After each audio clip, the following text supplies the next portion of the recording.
Welcome back to The Explainer. Okay, so today we're looking at a story that is it's so unbelievable, it literally sounds like a Hollywood movie script.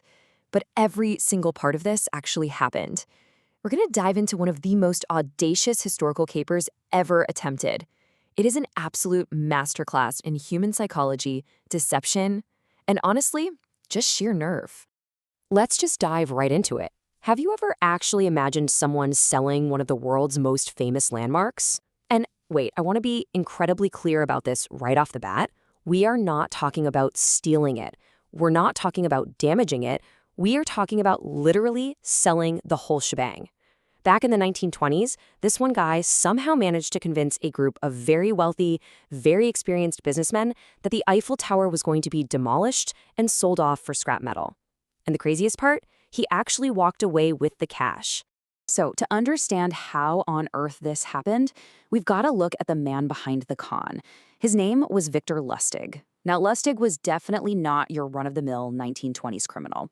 He wasn't some bank robber kicking down doors, he wasn't a gangster, and he didn't use weapons. No, his ultimate weapon was actually something way more powerful: persuasion. The guy had this extraordinary charm. He could literally walk into a room full of highly intelligent people and get them to believe pretty much anything. And for his masterpiece, he aimed high. He picked the biggest target imaginable: the Eiffel Tower. Act 1. Setting the trap. So, the year is 1925, and Paris's most famous monument is absolutely bleeding money in repair costs. By this point, the Eiffel Tower was already this globally recognized icon, right? Millions admired it. But behind the scenes, there was a very real, very public problem.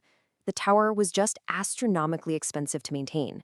If you picked up a newspaper back then, you'd constantly see articles complaining about the massive, burdensome costs of keeping this giant iron structure standing. Now, most people read that administrative news and just flipped the page. But Victor Lustig? He saw the opportunity of a lifetime. He spent weeks meticulously setting his trap. First, he forged these incredibly convincing government documents. Then, he created fake ministry letters. Finally, he sent out these totally authentic-looking invitations to 6 of the biggest scrap metal dealers in Paris. He brought these heavy hitters to a highly secret meeting at a luxurious hotel, claiming the invite came directly from the French government. When these guys showed up, Lustig was ready. He was dressed flawlessly, spoke with absolute confidence, and played the part of a high-ranking government official to perfection. And then he dropped his pitch. He told them in absolute secrecy that the government had finally decided the Eiffel Tower was simply too expensive to keep. It was going to be completely dismantled. But, he warned them, because this was obviously going to cause massive public outrage, the whole demolition had to be kept strictly under wraps. And you see why this worked, right? It was completely believable because of all those real newspaper articles complaining about the repair costs. These dealers must have thought they'd hit the jackpot, looking at thousands of tons of incredibly valuable iron just waiting to be claimed. Moving on to Act 2, the perfect mark. Okay, so among these 6 seasoned negotiators was a guy named André Poussin.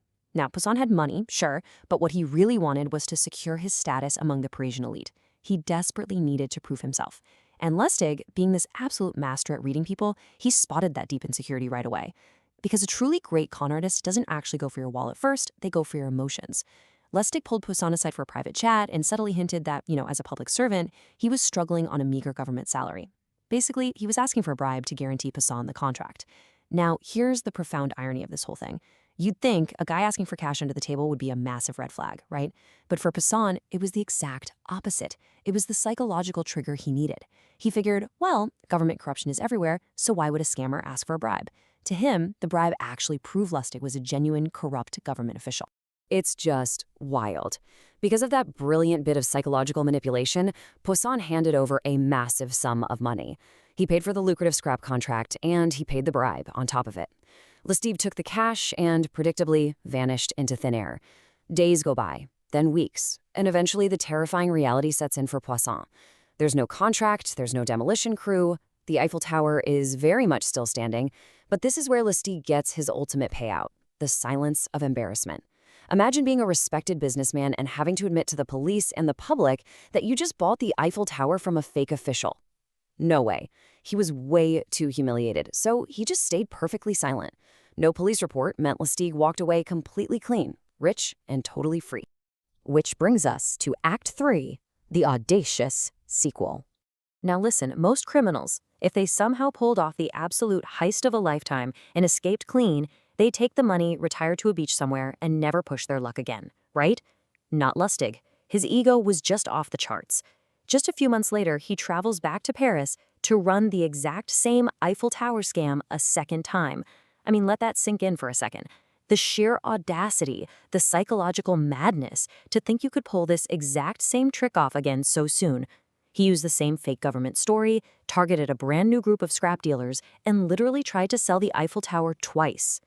But as you might expect, this time the magic just didn't hold. During the second attempt, one of the Newmarks grew highly suspicious of this whole secret demolition arrangement. And unlike our guy Poisson, this businessman didn't give a single thought to being embarrassed. He went straight to the police. The authorities were immediately alerted. But Lustig, man, he had the survival instincts of a cornered animal. He somehow sensed the trap forming right before it snapped, abandoned the second sale entirely, and managed to flee the country just ahead of the handcuffs. Act 4. The Master Scammer's Downfall. So, fleeing France, Lustig ends up in the United States, and his deceptions just keep growing. He actually invents this crazy new scam called the money printing machine. He'd show his victims this special wooden box that supposedly duplicated real bills. He'd crank it, and poof, actual real money would come out. Of course, what the victims didn't know was that Lustig had just stuffed a few genuine pre-loaded notes inside beforehand. People would pay an absolute fortune for this quote-unquote magic box. And once it spat out the preloaded bills, the machine would mysteriously stop working. But by the time the victim realized they'd just bought an empty wooden box, Lustig had already vanished with their cash. It was his classic cycle. Charm, trust, deception, and escape, just constantly repeating. But look, every con artist eventually runs out of luck, right? After the two Eiffel scams in 25 and the money boxes in the late 20s, Lustig decided to escalate into massive counterfeiting in the 1930s. He got involved in these huge, large-scale operations, and this was a totally different ballgame. He wasn't just tricking insecure businessmen anymore. He was posing a direct threat to the United States financial system. Federal agents launched a massive investigation, and the hunt really intensified.